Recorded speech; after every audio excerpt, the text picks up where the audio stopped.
அடக்கம். அதுவே ஆனைமுகமெனும் ஓங்கார விளக்கம்.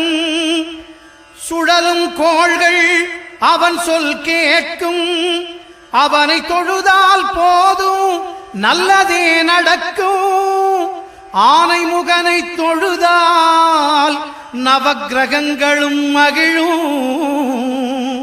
நல்லதே நடக்கும், நல்லதே நடக்கும்.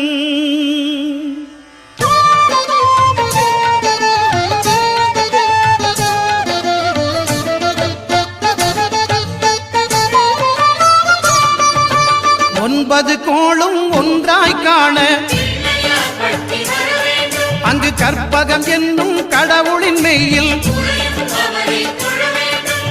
ஒன்பது கோளும் ஒன்றாய் காண